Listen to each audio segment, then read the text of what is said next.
आरोपीला सरकारला अटक करावं लागणार आहे। ते 2-3 पोलीस निलंबित केलेले, त्यांना सुद्धा पुन्हा त्यांना अटकच करावी लागणार आहे। त्यांना चौकशीला घेऊन सोडून चालणार नाहीये। त्यांच्याकडे खूप माहिती आहे या संदर्भात आणि तो धरल्याच्या नंतर याचं पण नाव येणार आहे, त्यालाही याच्या सह आरोपी करा। नसता पुढच्या काळात खरोखर तुम्हाला सांगतो लय झालं तर आता 2-4 महिने दम धरणार आहेत। चार्जशीट दाखल झाल्याच्या नंतर ते फ्रेम करता येईल। कायद्याची प्रोसिजर म्हणून 2-4 महिने वाट बघू नसता राज्यात आंदोलन उभा राहणारे फडणवीस साहेबांनी अजितदादांनी समजून घ्यायचं। तुम्हाला काय करायचं ते करा, आमच्या न्यायासाठी आम्ही आता रस्त्यावर जाणार आहे। या अगोदर देशमुख कुटुंबाला कुठल्याही गोष्टीत एसआयटी स्थापन करणं असेल किंवा आरोपीला अटक करणं, मकोका लावणं या अनुषंगाने अनेक वेळा आंदोलन करायला लावले। तर आता 1 वर्षानंतरही कृष्ण आंधळे फरार आहे, तर नेमका आज काही आंदोलनाची घोषणा करताय, त्याच्या पद्धतीने काय चर्चा झाली? हो, आंदोलनाची घोषणा आम्ही करणार आहे। आम्ही 7-8 दिवसात बैठक घ्यायला लागलो। मला हे मीडियाच्या बांधवाला आता सांगायचं नव्हतं। आम्ही राज्याची बैठक बोलून आम्ही एखाद्या वेळेस वेळ आली नंतर मस्साजोगमध्येच ती बैठक बोलवणार आणि तिथून आंदोलनाची घोषणा करणार आहेत। कारण जोपर्यंत फडणवीस साहेब पहिले देवेंद्र फडणवीस होत नाहीत तोपर्यंत राज्यात कोणालाच न्याय मिळणार नाही। पूर्वीचा देवेंद्र फडणवीस बघण्याची इच्छा महाराष्ट्रातल्या लोकांची की जे अन्यायाच्या विरोधात लढत होते। आताचे देवेंद्र फडणवीस म्हणजे कुणी चोट्टा आलं, दरोडेखोर आला, बलात्कारी आला किंवा किती घोटाळे करणारा आला किंवा खून करणारा आला तरी ते त्याला शुद्धीकरण करून घेते। ते देवेंद्र फडणवीस महाराष्ट्राला आणि आम्हाला देशमुख या खुनाच्या प्रकरणात नकोय। आम्हाला वाटतं पूर्वीचा देवेंद्र फडणवीस साहेब तयार व्हावा म्हणजे गोरगरीब जनतेला न्याय मिळेल आणि त्यांना जर पूर्वीचं व्हायचं नसेल तर थोड्याच दिवसात तुम्हाला तारीख ऐकायला येईल की महाराष्ट्रात खूप मोठा रोष तयार होणारे राज्यातले लोक सगळे रस्त्यावरती येणार की एवढी मोठी खतखती हातून फक्त वाट बघतात लोक की देतील वा न्याय। परंतु ही वेगळ्या वेगळ्या बातम्या सरकारचं ऐकून ह्यो जे पेरीतून तो सुटणार आहे, ह्या ज्या बातम्या पेरीतून याच्यामुळे सरकारला सुद्धा खूप मोठा फटका बसणार आहे। मात्र समाज माध्यमावरती ज्या पद्धतीच्या पोस्ट येत आहेत, व्हिडिओ येत आहेत, कॉल रेकॉर्डिंग येत आहेत, त्यावरून कुठेतरी या पीडित कुटुंबाला धमकावण्याचा किंवा पीडित कुटुंबावरती दबाव आणण्याचा प्रयत्न केला जातोय का? की जसं तुम्ही आता म्हटलं की सुटण्याच्या बातम्या पेरल्या जात आहेत किंवा कॉल रेकॉर्डिंगमध्ये कोणतरी म्हणते की ते बाहेर येणार आहेत, सगळं काही व्यवस्थित होणार आहे, तर या अनुषंगाने काय पीडित कुटुंबावरती दबाव आणण्याचा हा प्रयत्न आहे? आणि इथून मागं सुद्धा त्यांनी तेच केलेलं। कुणाचं प्रकरण झालं की दबाव आणायचा, संतोष भैयाचा असं या कुटुंबावरती दाबदडप करायचा, दबाव आणायचा, धमक्या द्यायच्या।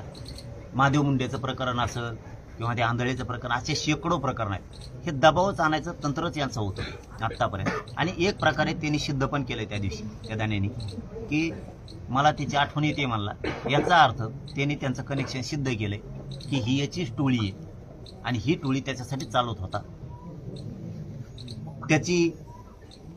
त्याचं ऐकून नुसत्या तारखी पुढे ढकलतायत त्याच्या प्रॉपर्टीच्या जप्तीच्या। दुसऱ्याच असतात आत्ताबोध यांनी कुलप लावून काढी लावली असती, याच्या प्रॉपर्टीवरती आणखी जप्ती कस काय येत नाही, याला वेळ कस काय लागतो? मग ह्या सगळ्या माध्यमातून बहुतेक आणखीनही सरकार त्याच्याच आहारी जाते आणि या कुटुंबावरती दबाव सरकारच आणताय म्हणावं लागणार आहे। कारण सरकारचं जर सरकारने त्यांना बळ दिलं नाही तर त्यांची काय टप्पर आहे दबाव आणायची? त्यांना तरी आणखीन दिसतंय की सरकार त्यांच्या पाठीशी आणि आम्हाला दिसायला लागले सरकारने त्यांच्या पाठीशी राहू नये आणि इथून पुढं सोशल मीडियावर याच्यावर टाकणारे इथं सेपरेट एसपी आहे ना, काही दल पोलीस अधीक्षक कार्यालय ऍक्टिव्ह नाही दुसऱ्या राज्यात आहे का दुसऱ्या जिल्ह्यात आहे? यांनी प्रत्येकावरती लगेच गुन्हे दाखल करून त्याला असं जर धिंड काढून झोडपिलं ना तर ते सगळे सोशल मीडियाचे प्रकार सुद्धा थांबतील। नसता मग लोक इथून पुढं फडणवीस साहेब तुम्हाला सांगतो जसं तसं उत्तर देतील। मग पुन्हा काय म्हणू नका कायदा बिघाड आणि शांतता बिघाड, ते होऊ शकतं कारण सहन करण्याच्या खूप मर्यादा असतात आणि मर्यादा पाळायची जबाबदारी आमची एकटीची नाही, त्यांची सुद्धा आहे। आरोपीच्या संपत्ती संदर्भात अधिवेशन चालू आहे, काय मुख्यमंत्र्यांकडे मागणी कराल का की संपत्ती जप्तीच्या संदर्भामध्ये परत काही विषय पुढे झाला? गृह मंत्रालय ते करू शकतं। गृह मंत्रालय जर चौकशी एखाद्या माणसाची लावायची नसली तरी लावू शकतं आणि त्याला जेरीस आणून त्यांच्या पक्षात घेऊ शकते। हे महाराष्ट्राने उदाहरणं ह्या 5-10 वर्षात बघितलेत। तर गृह मंत्रालय देवेंद्र फडणवीस साहेब त्याची संपत्तीवर जप्ती का आणू शकत नाही? का आणू शकत नाही? मग तुम्ही जाणून बुजून करतायत का? फडणवीस साहेबांनी या अधिवेशनाच्या काळात त्याच्या संपत्तीवरती तात्काळ जप्ती आणावी, नसता पुढच्या आंदोलनाचा सामना करायला तुम्ही तयार राहा। तर पाटील साहेब, तुम्ही बोलताना सारखं असं म्हणताय की धनंजय मुंडेंना पाठीशी घातलं जातंय, सरकार पाठीशी घालतंय. असं काय आहे धनंजय मुंडेंकडे की सरकारला एका आमदारासाठी एवढं सगळं करावं लागतं? यांचे काही व्हिडिओ का कोण त्याच्याकडे लय नीचे नाही, लय नीचे. आणि एखादा बार घोळात फेळात घेतला असले त्याच्यामुळे भेटेत का काय नसता. आम्हाला नाही वाटत हे दबण्यासारखे आहेत. त्याच्या पुढे झिंगूर येते. हे दोन उपमुख्यमंत्री आणि एक मुख्यमंत्री, त्याच्या पुढे चिल्लर येते, आंडुकलं लय चिल्लर येते. ते असं लोळी विचार नाही कुंकडे बी तर कळून मी नाही देणार. पण याच्याजवळ काहीतरी दिसतंय त्यांचं. आणि मग हे असं आहे बायावणी तसले ते मेघे चाळे करतोय. मी हिडो टाकी लेंड्या घाली पुढे औषध घाली, हे असलं बायाच्या वाहनाचं आहे. त्याला एका बापाच्या आवडत असल्याचं का बघायला. जसा नार्कोटेसला हा म्हणला होता ना, चदम आहे का आणि चल नार्कोटेस. असे मर्दाचे कामं करायचे. याच्याजवळ काहीतरी असं, कारण याला ते बायाचे व्हिडिओ करायला लावतं, काय करायला लावतं. मायाचं तर तेच करायला सांगितलं होते. 3 प्रकार सांगितले होते त्यांना. एक तर म्हणे याच्या जेवणात गोळ्या घाला, त्या विषारी गोळ्या, आणि याला मारून टाका ते. आणि आता बघा एवढा वट होता यांचा, आता शेळ्याच्या त्याच्या लेंड्या घेऊन पळायला. यांचा असं वट होता, यांचा कचराच केला. आणखी लय धिंगाणा करणार यांचा. हे जवळ असे लोकांना त्रास देणार, दहशत माजवणार, तोवर यांची पुरी जिरविणार आहे. हे जर नीट नाही राहिले ना, यांची पुरी जिरविणार आहे. आणि यांना संतोष भाईच्या प्रकरणात जेलमध्ये घालणार आहे. त्यांना दुसरं काम सांगितलं की याच्या गाडी अंगावर घाला. आणि तिसरं काम सांगितलं की रेकॉर्डिंग खोट्या बना, व्हिडिओ बना, करा व्हायरल. कारण ते काय असं शिरण येत नाही ना, त्याला बदनाम करून टाका. माझ्या जातीसाठी लढतो भाऊ मी, गोरगरिबांच्या लेकरासाठी. संतोष भाईच्या प्रकरणात लढू नको का? गोरगरीब मराठ्यांसाठी लढू नको? त्या लेकरा बाळा न्याय देऊ नको का? मग तुम्हाला मारून टाकणार, बदनाम करणार. माझा समाज कसा विश्वास ठेवी? तू कसले व्हिडिओ बनवणार, कसल्या रेकॉर्डिंग बनवणार, टाकून देणार पैशाच्या जोरावरती. माझा समाज विश्वास ठेवणार. आणि मी कोणासाठी जीवन वाहून घेतलंय माझं? हाडाची काढ कोणासाठी केलेत मी? याच गोरगरिबांच्या समाजाच्या लेकरासाठी केले. सगळं डावावर लावलंय मी, माझा अख्खा कुटुंब, मी सुद्धा स्वतः.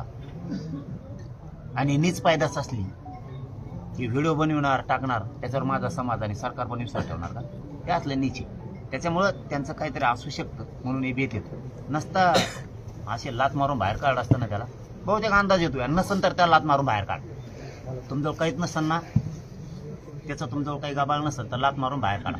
काही गरज नाही. लय ओबीसीचे नेते आहेत भारी भारी, त्यांना मोठं करा आणि तुमचा पक्ष पण वाढवा. हे ठुलं की मराठा तुमच्यापासून हळूहळू बाजूला सरकणार आहे. तुम्हाला एक दिवस दिसणार. बघा तुम्ही दिसताय का? शेवटचं आमच्यासाठी संतोष भाईचं प्रकरण खूप महत्वाचं. दादा, शेवटचा सरकारला काय इशारा असेल की आता या संपूर्ण प्रकरणात आरोपी अटक करणं असेल किंवा फास्ट ट्रॅक कोर्टामध्ये न्याय मिळणं असेल आणि आरोपीला फासावर जाण्याच्या अनुषंगाने जे तुम्ही बोलताय, तर त्या अनुषंगाने काय शेवटची मागणी असेल? 4 महिन्याच्या आत तुम्ही यांना आता फाशीची शिक्षा द्या. कारण चार फ्रेम केल्याच्या नंतर, चार्जशीटच्या नंतर 2-4 महिन्याचा वेळ लागतो. आम्ही तुम्हाला 2-4 महिन्याचा वेळ देतोय. आम्ही कुटुंब नाही, तुम्ही ते द्या. नसता राज्यातल्या रोषाला तुम्हाला सामोरं जावं लागणार. राज्यात प्रत्येक चौकात तुम्हाला साध्या साध्या गावच्या रस्त्यावरती, शहरातल्या मोठमोठ्या हायवेवरती, सगळ्या राज्यात मुंबईसह तुम्हाला लोक रस्त्यावरती दिसतात. कारण काल सुद्धा आम्ही ज्यावेळेस पुण्यात मुंबईत बघितलं, त्यावेळेस गल्ल्यातले मराठी एक वाढले.